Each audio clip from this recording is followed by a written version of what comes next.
Welcome back to my YouTube channel let's learning.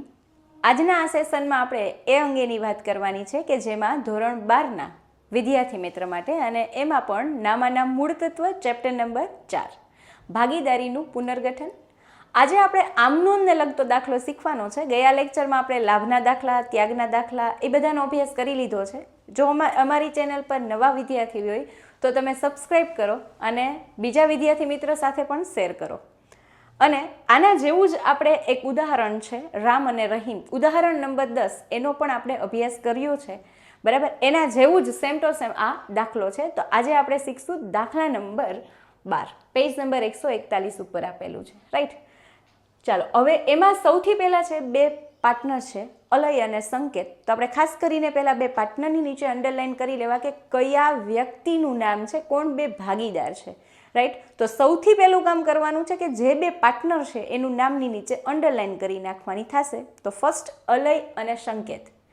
ત્યારબાદ તમને આપેલું છે કે નફા નુકસાનની ઉધાર બાકી આપી છે.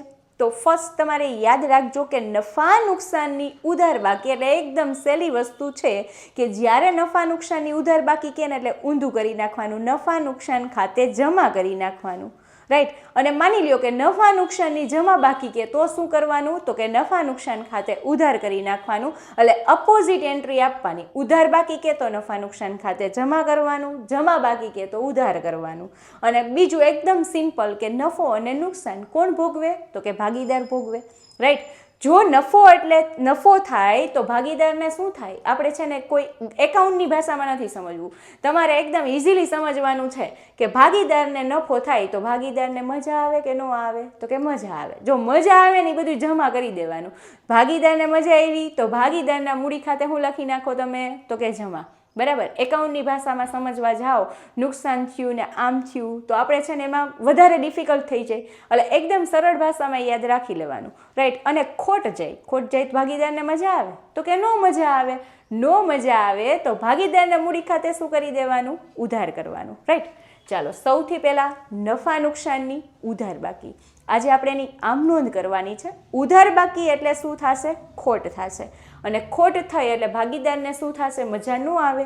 મજા ન આવે એટલે ભાગીદારના મૂડી ખાતે શું કરી દેવાનું, તો કે ઉધાર કરી દેવાનું. ફર્સ્ટ તમારે એક ફરજિયાત આમ નોંધ હોય એટલે તમારે સૌથી પહેલાં એનું બોક્સ બનાવવું પડે. તારીખ, વિગત, ખાપા, ઉધાર રકમ અને જમા રકમ.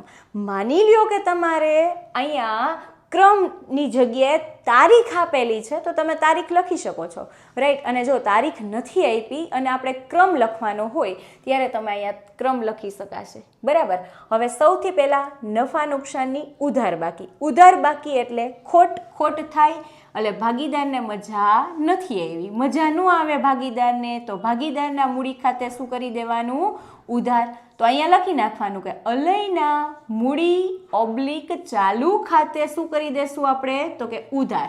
ઉધાર હોય એ બધાને ખ્યાલ જ છે કે આપણે આખું ઉધાર નથી લખવાનું, ખૂણામાં માત્ર શું લખી નાખવાનું, ઉ કરી દેશું, બરાબર. આગલા આપણે 11મા ધોરણથી આમ નોંધને તો સમજીએ જ છીએ, રાઈટ. તો બે ખાતે શું થશે, ઉધાર.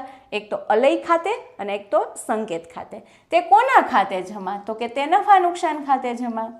નફા નુકસાન ખાતે જમા, બરાબર.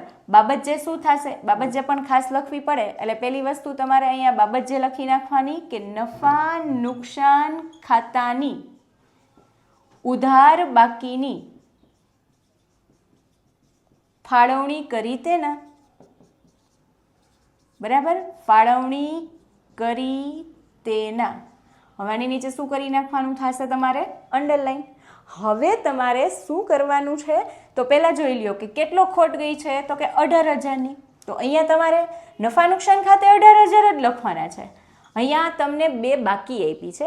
એક બાકી છે એ નફા નુકસાન ખાતાની ઉધાર બાકી, અને હવે અહીંયા બે પ્રમાણ આપ્યું છે. પ્રમાણ કયું છે, તો કે જૂનું પ્રમાણ 2:1 છે, નવું પ્રમાણ 1:1 છે.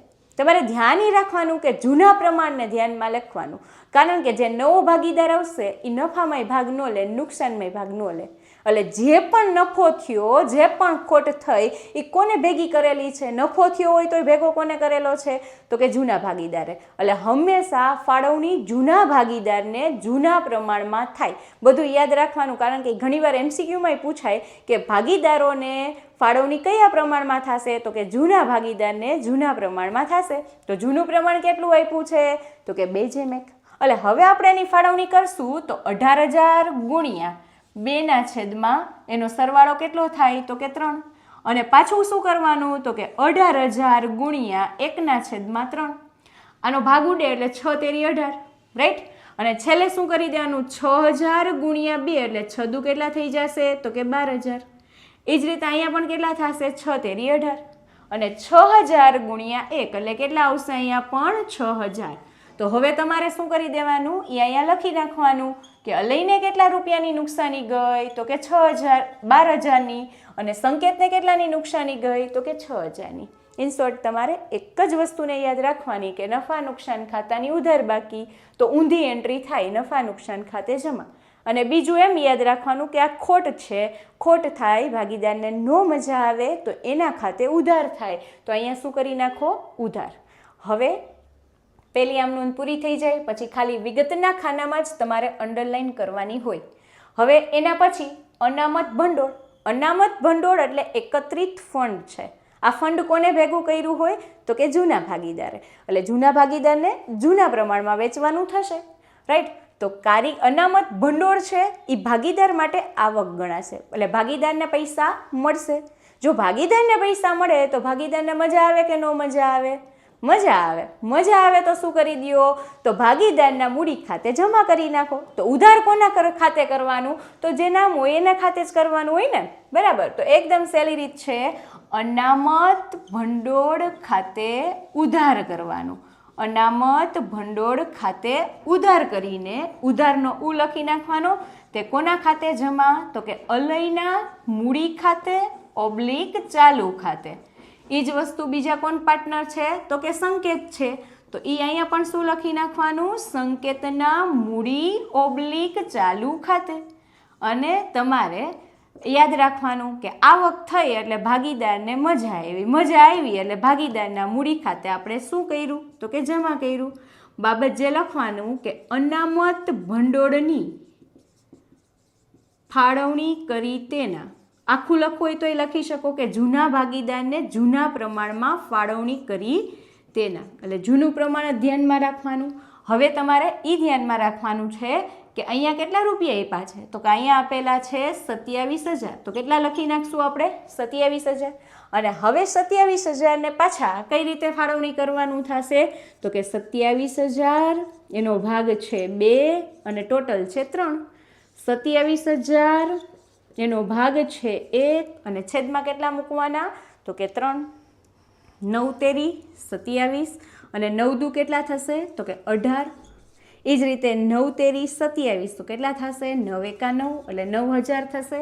એટલે એક વ્યક્તિને કેટલી આવક થઈ? તો કે 18,000ની. બીજા પાર્ટનરને સંકેતને કેટલાની આવક થઈ? તો કે 9,000ની. તો એકદમ સહેલી ગણતરી છે, રાઈટ? હવે વાત કરીએ કે કારીગર નફા ભાગ ભંડોળ. આ એક પ્રકારનું દેવું છે. આપણે 11મા ધોરણમાં આખા કન્સેપ્ટ શીખી ગયા છીએ કે સામાન્ય અનામત કોને કહેવાય, નફા નુકસાનની ઉધાર બાકી કોને કહેવાય, બરાબર? બધા ભંડોળ વિશે આપણે માહિતી સંપૂર્ણ શીખી ગયા છીએ. એટલે ખાસ ધ્યાન રાખજો કે ભંડોળ જોઈને ઘણા વિદ્યાર્થી મિત્રો આની ફાળવણી કરી દે છે, બરાબર? જો ફાળવણી કરશો તો એનું માર્ક કટ થઈ જશે. એટલે ખાસ ધ્યાન રાખવાનું છે કે કારીગર નફા ભાગ ભંડોળ હોય એ એકત્રિત નફો નથી. નફો નથી એટલે ભાગીદાર વચ્ચે નહીં વેચાય. અને ન વેચાય એટલે તમારે ખાસ ધ્યાન રાખવાનું કે કારીગર નફા ભાગ ભંડોળ એ પેઢીનું દેવું છે. એ તમે નોંધ કરો તો પણ ચાલે, ન કરો તો પણ ચાલે, પણ લખ્યું હશે તો ક્યારેક વાંચી શકશો. એટલે ખાસ તમારે લખી નાખવાનું કે કારીગર નફા ભાગ ભંડોળ એ ભાગીદારી પેઢીનું શું ગણાશે? તો કે ભાગીદારી પેઢીનું દેવું છે, બરાબર? તેથી આમ નોંધ થશે નહીં. એટલે કે ભાગીદારો વચ્ચે વેચાશે, આમ નોંધ થશે નહીં. ચાલો હવે લાસ્ટમાં જોઈએ તો કારીગર અકસ્માત વળતર ભંડોળ. ખાસ એક વસ્તુ આ આને પણ સમજવાની છે. કેટલા રૂપિયા છે? તો કે 21,000. હવે લાસ્ટમાં એક એવું લખેલું છે કે કારીગર અકસ્માત વળતર ભંડોળનો દાવો 6,000નો છે. આવું ટેક્સ્ટ બુકમાં આપેલું છે. એ નીચે ખાસ અંડરલાઈન કરી નાખજો. આપણી પાસે છે ને 21,000 રૂપિયા, એક ગલ્લો સમજી લેવાનો આપણે. એમ માનવાનું કે આપણી પાસે એટલા રૂપિયા ભેગા કર્યા હતા. કેટલા ભેગા કર્યા હતા ગલ્લામાં? તો કે 21,000. 21,000માંથી મારે સામેવાળી વ્યક્તિને કેટલા દેવાના છે? આપણે એવું વિચારવાનું કે આપણું જ છે. આપણું સમજીને કહેશો ને એટલે ઇઝીલી તમને સમજાઈ જશે કે આપણે શું કરવાનું છે. તો કે આપણી પાસે એક ભંડોળ ભેગું કર્યું છે, એમાં 21,000 છે. હવે આપણે એમાં શું કરવાનું છે? તો કે 6,000 છે એ કોકને આપવાના છે. તો આપણે ભંડોળમાંથી 21માંથી 6 શું કરી દેશું? એને આપી દેશું. તો હવે આપણી પાસે કેટલા વધ્યા? તો કે 15,000. એટલે ખાસ ધ્યાન રાખજો કે જે આ ગણતરી છે એમાં તમારે શું કરવાનું થશે? તો સૌથી પહેલાં 21,000માંથી 6,000 બાદ કરી દેવાના, એટલે 15,000 વધશે. અને હવે 15,000ની શું કરી દેવાની? એકદમ ઇઝી ફાળવણી કરી દેવાની. શું કામ? કારણ કે આ ભાગીદાર માટે શું છે? તો કે આવક છે. ભાગીદારને આવક થાય તો ભાગીદારને મજા આવે? તો કે હા, મજા આવે. મજા આવે તો શું કરવાનું? તો કે ભાગીદારના મૂડી ખાતે જમા કરવાનું. એકદમ સહેલી વસ્તુ છે, બરાબર. તો ભાગીદારના મૂડી ખાતે જમા થશે તો ઉધાર કોના ખાતે કરવાનું? તો આમાં જે તે નામ આપ્યું એના ખાતે જ હોય ને, બરાબર. કારણ કે પૈસા મળ્યા તો ભાગીદારને શેના મળ્યા? તો કે ભંડોળના. કયા ભંડોળના? તો કે કારીગર અકસ્માત વળતર ભંડોળ ખાતે ઉધાર કરવાનું. તે કોના ખાતે જમા કરશું? તો કે બે પાર્ટનરને. પૈસા કોને મળશે? એક તો અલયને મળશે, બીજા કોને મળશે? તો કે સંકેતને મળશે. તો અહીંયા લખવાનું અલયના મૂડી ઓબ્લિક ચાલુ ખાતે જમા અને તે સંકેતના મૂડી ઓબ્લિક ચાલુ ખાતે જમા, રાઈટ. અને છેલ્લે બાબત જે ખાસ પહેલાં નોટ જ કરી લેવાની કે બાબત જે કારીગર અકસ્માત વળતર ભંડોળની ફાળવણી કરી તેના. ખાસ વિદ્યાર્થી મિત્રો એ યાદ રાખજો કે કોઈ પણ નામ હોય એને કોઈ દિવસ શોર્ટમાં ન લખવા. ખાસ કરીને અહીંયા તો નહીં જ લખવાનું, જે નામ છે એ આખું જ લખવાનું, બરાબર. કારીગર અકસ્માત વળતર ભંડોળ જ લખવાનું થશે, બરાબર. તો અહીંયા કેટલા લખી નાખશું? તો કે 15,000. હવે એની ફાળવણી કયા પ્રમાણમાં થશે? તો કે 2/1. 2/1 એટલે 2/3 અને 1/3. 5 તેરી 15. 5,000 ગુણ્યા 2 એટલે કેટલા આવશે? 10,000. અને અહીંયા પણ 5,000 ગુણ્યા 1 એટલે કેટલા આવશે? 5,000, બરાબર. તો કેટલી આવક થઈ? કેટલા પૈસા મળશે? તો કે 10,000 અને 5,000, રાઈટ. તો આ જે છે એ 4 આમ નોંધની ગણતરી છે. છેલ્લે ખાતું બંધ કરી દેવાનું અને સરવાળો કરી નાખવાનો, રાઈટ. એકદમ સહેલી વસ્તુ છે. તમારે એટલું યાદ રાખવાનું છે. આ સેશનનો શોર્ટમાં તમારે યાદ રાખવું હોય તો એટલું યાદ રાખો કે ભાગીદારને મજા આવે, ભાગીદાર માટે આવક થાય, મજા આવે તો ભાગીદારના મૂડી ખાતે જમા કરો.